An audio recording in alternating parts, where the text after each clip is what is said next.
The weight of the pen felt unnatural in Leo's hand as it hovered over the divorce agreement. 3 years. A marriage of convenience that had served its purpose. Now it was time to end it. The sterile silence of Julian Vance's penthouse office, overlooking the sprawling chaos of Manhattan, was suddenly broken by something only he could see. Shimmering lines of text, like translucent comments in a live stream, materialized in the air before him. The little villain is finally breaking up with the big boss. Get ready for the kidnapping plot. Leo blinked. Another comment faded in. In the original story, this is where the big boss snaps. He locks the villain in the basement and, well, poor guy never sees daylight again. His hand froze mid-signature. He stared at the name on the document, Julian Vance. His husband. The man who had saved him from ruin. The man who, according to these spectral messages, was about to become his captor. Sign it. Sign it. Your life as a free man is over. Leo might be a lot of things. Spoiled, sharp-tongued, a bit of a menace, but he was not stupid and he cherished his freedom. A tremor ran through him. He looked up at Julian, who sat opposite the vast mahogany desk, his expression a mask of polished indifference. Leo's voice was a strained whisper when he finally spoke, informing his husband that he had changed his mind. He didn't want a divorce after all. The foundation of their union had been a catastrophe. 3 years prior, his family's tech startup imploded, a collapse orchestrated by a joint effort between his childhood friend, Ethan, and the woman Ethan loved. Left with nothing, hounded by crores, Leo had found himself on the rooftop of a Brooklyn warehouse, the wind whipping at his clothes, the city lights a cruel, glittering temptation below. It was there Julian found him. He had taken Leo's wrist in a surprisingly warm grip and laid out the terms of a deal. He offered Leo a choice. Marry him, and he would salvage what was left of his life and his company. It was a lifeline thrown without explanation, but Leo had grasped it without hesitation. Their marriage had been a cold, silent affair. They were roommates sharing a zip code, their conversations sparse and functional. Leo had never tried to understand Julian's motives. He simply accepted the opulent cage and the financial security it provided. Now, with his company back on its feet and a personal fortune rebuilt, he had been ready for the next chapter. A life of indulgence, maybe with a few attractive college students to make up for 3 years of celibacy. He and Julian had never so much as held hands. The man's perpetually severe demeanor was an impenetrable fortress Leo had no desire to storm. But the text floating in his vision changed everything. He's about to get the full basement package. Chains, whips, I'm getting scared for him. Better to be safe than sorry. He let the pen clatter onto the desk. With a shaky breath, he repeated his earlier sentiment, his voice small, asking if they could please not get a divorce. Julian, who had remained motionless, finally stirred.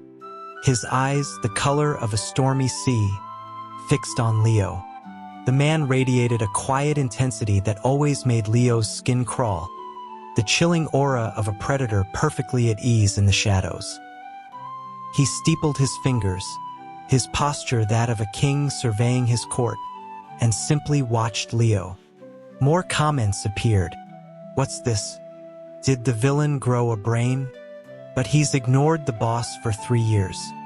A simple, I don't want a divorce won't be enough to smooth things over. No, I wanted the dark room plot. Grind's teeth. Julian's voice was cool, devoid of any warmth as he inquired about Leo's sudden reversal. Fear was a potent motivator. Leo shut his eyes and forced out the words, claiming that he didn't think he could live without him. A subtle movement in Julian's throat was the only sign of a reaction. He stated with casual finality that they could extend the contract for another 3 years. Leo's legs were still shaking as he left the office. He may have a penchant for causing trouble, but it was amateur-level mischief compared to the federal crime of kidnapping. His troublemaking was limited to meddling in other people's relationships. He had never considered illegal confinement. As he glanced at the spectral comments again, he noticed they were all variations of the same question. Did he really just appease the big boss that easily? You guys missed it. The moment Leo called him husband, his breathing hitched. He's already putty in his hands. It was true. In 3 years, Leo had never used the word. Realizing he had this strange, otherworldly advantage, a newfound caution settled over him. He wasn't just going to avoid poking the bear. He was going to actively try to soothe it. To calm his own frayed nerves, he took Julian's Amex black card on an excursion to Fifth Avenue, burying his anxiety under a mountain of designer sneakers and Italian leather jackets. But retail therapy was a temporary fix. He needed a real strategy. He recalled scenes from countless romance novels his assistant was always reading. The devoted partner would always cook for the overworked CEO. It was a classic for a reason. And so, Leo, who had never cooked anything more complex than toast, decided he would make Julian chicken soup. He'd even deliver it to his office personally, a grand gesture of domesticity. After 2 weeks of cautiously offering Julian small pleasantries and receiving clipped, yet not entirely dismissive responses in return, he finally ventured into the kitchen. He stood before the counter, a YouTube tutorial playing on his iPad, clumsily attempting to butcher an organic, free-range chicken. The housekeeper, Maria, watched from the doorway with a pained expression, whispering to the other staff about whether the resulting concoction would even be edible. He rarely visited Vance Industries, a gleaming tower of glass and steel in the heart of the financial district. His days were usually spent in Soho boutiques or exploring food trucks in Queens. The truth was, he avoided the area because Ethan worked nearby. Ethan, the golden boy he'd tormented for years with his unrequited affections. Their history was a tangled mess of his own making, culminating in the bankruptcy that had almost led him to that rooftop. But his freedom was more important than avoiding an awkward encounter. He should have known he wasn't that lucky. In the marble-floored corridor leading to the executive suites, he came face to face with Ethan himself. Ethan froze, a folder of documents slipping from his grasp. Leo stopped dead. It had been 3 years, and the change was stark. Ethan was thinner, the easy smile he always wore replaced by a shadow of exhaustion. The playful glint in his eyes was gone. He looked haunted. Leo noticed the bareness of his ring finger. He was divorced. The thought sparked a flicker of the old, obsessive hope. Ethan stared, his voice a ghost of a whisper, questioning if Leo was even real. The sound of it, so familiar, made Leo's heart ache with a stupid, Pavlovian longing. He had always been hopelessly drawn to Ethan. His sun-streaked hair, his strong jawline, the easy confidence in his stride.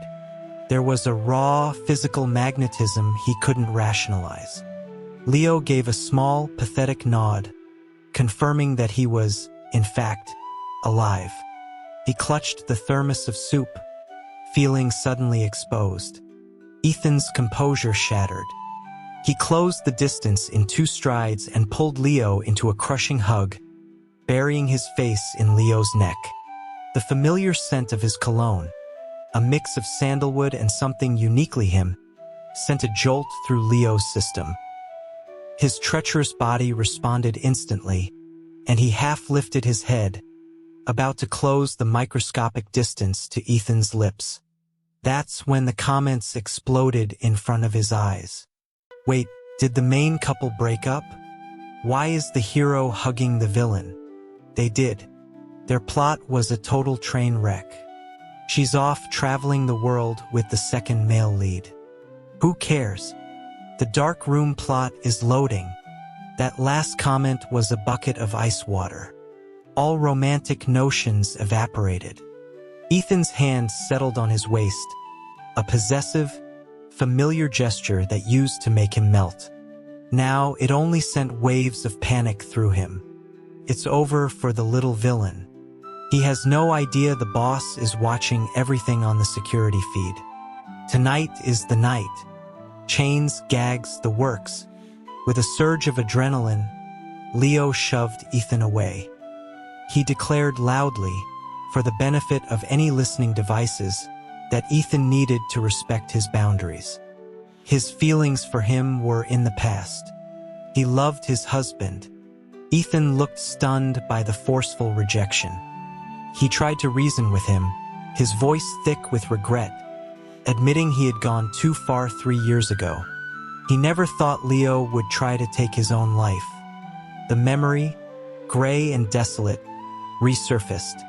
The humiliation, the despair, the unanswered calls to Ethan as a final, desperate plea. Then, the memory of the rooftop and Julian's hand, firm and steady, pulling him back from the edge. A voice asking if he wanted to get married, promising to save his company. Leo shook his head, pushing the past away. He told Ethan it wasn't his fault, that he was the villain and had gotten what he deserved. He saw the ring on his own finger and held it up. He was a married man, he announced to the empty hallway, and his husband was the jealous type. Then, for good measure, he added that he was deeply in love. He finally made it to Julian's office and presented the soup. When the lid was opened, they both stared into the murky, unappetizing broth in silence. Leo brazenly told him to finish it. To his astonishment, Julian did, draining the entire container without a word. The encounter with Ethan left him unsettled, so he went to a quiet speakeasy in the West Village to drink. Hours later, drunk and disoriented, he stumbled back to the penthouse. The apartment was dark and silent. Parched, he went looking for water, his search leading him down a spiral staircase he'd never noticed before. The air grew cooler, and he heard a faint, rhythmic sound. He pushed open a partially ajar door. The room was bathed in soft, ambient light. It was a subterranean sanctuary lined with plush carpeting and, on one wall, an array of whips, gags, and other implements that made his blood run cold. In the center, on a black leather chaise, was Julian. He was holding one of Leo's cashmere sweaters, his body tense, his breathing harsh and ragged. In the corner, a new, heavy-looking set of chains lay coiled, waiting. Leo's legs gave out. The alcohol evaporated from his system. Julian's head snapped up at the sound, his eyes blazing with a fierce, possessive darkness that pinned Leo in place. It was the look of a hunter who had finally cornered his long-sought prey. For a moment, all Leo could do was stare, his fear momentarily eclipsed by a strange fascination. He'd never truly looked at Julian before, not like this. He was impeccably built with the lean, powerful physique of a swimmer. The thin fabric of his shirt strained against his shoulders, and the veins on his forearms stood out in sharp relief. An involuntary swallow was the only sound he made as his brain finally rebooted. The comments were a frantic, pixelated blur. OMG, it's happening, but it's all censored. Damn it, is he using the villain's sweater? That's so hot. I need the villain's POV right now. The villain walked right into the trap. There's no escape now. The door is definitely getting locked. Leo's mind raced. He was terrified, but running would only confirm Julian's worst fears and trigger the very outcome he dreaded. An idea born of desperation and gin took shape. He let his eyelids droop, leaned against the doorframe, and slurred Julian's name, complaining that he was thirsty. If he was too drunk to be coherent, he couldn't have really seen anything, could he? Julian's harsh breathing filled the space.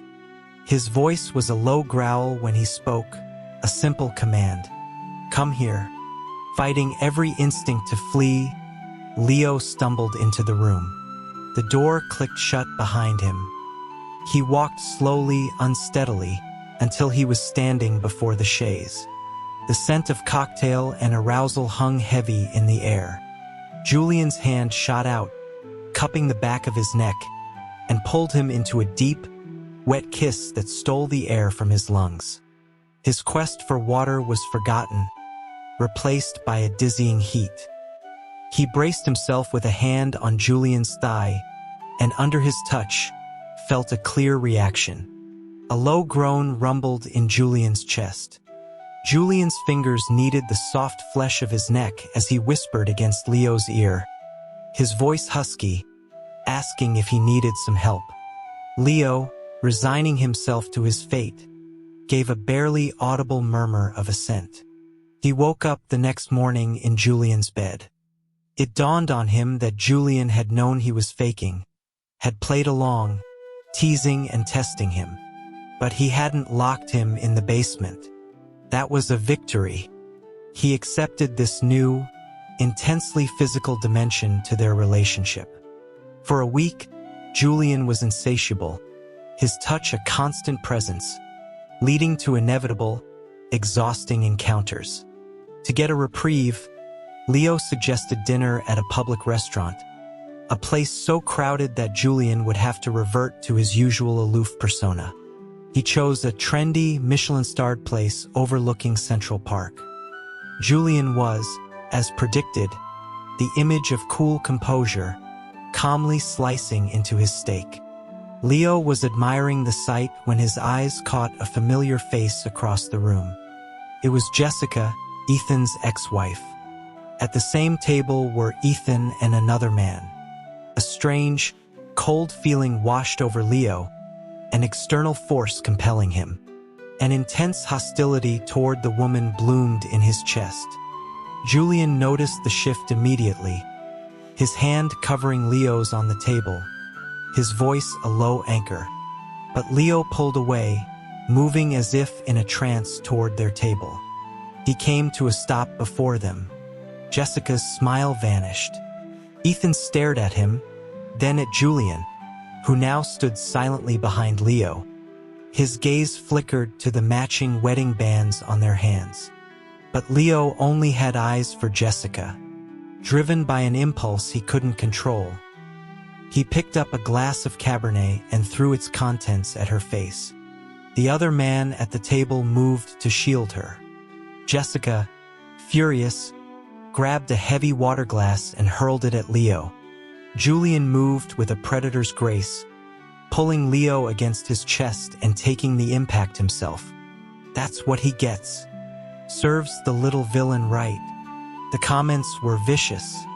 Leo was nestled against Julian's chest, dazed. He heard himself ask, his voice faint, if it hurt. Julian's reply was a simple no. What a psycho couple. They deserve each other. Something inside Leo snapped. He didn't know why, but he looked at the floating words and said, his voice trembling but clear, "Don't blame him. Blame me." The comments became a cascade of question marks. Bug in the system? The villain can see us? A wave of exhaustion washed over him. He felt disconnected, like a puppet whose strings had just been cut. He couldn't remember what he was like before he met Ethan, before this all-consuming obsession had defined him. Suddenly, the restaurant and everyone in it froze. The ambient noise vanished. The world around him began to dissolve into a gray, pixelated grid. A synthesized, dispassionate voice echoed in the void. Warning: supporting character has achieved self-awareness. Per protocol, all consciousness control will be terminated. We apologize for the inconvenience. He opened his eyes to the smell of antiseptic and lilies. He was in a hospital room. Julian was by his side, and Ethan stood hesitantly in the doorway. Julian explained softly that he had fainted. Leo blinked, his mind clear for the first time in years. He looked at Julian and asked if they had met a long time ago when they were kids. A flicker of raw emotion crossed Julian's face. His voice was hoarse as he confirmed it, asking if Leo remembered. Leo smiled. "I remember now." Ethan entered, holding a bouquet of baby's breath, once Leo's favorite flower. Julian had filled their penthouse with them countless times over the past 3 years. The gesture meant nothing now. Leo told Ethan to leave, his tone cold and final. He explained that his past actions were not his own, that he had been controlled, and now that he was free, he wanted nothing more to do with him. Later, when they were alone, Leo planned a trip.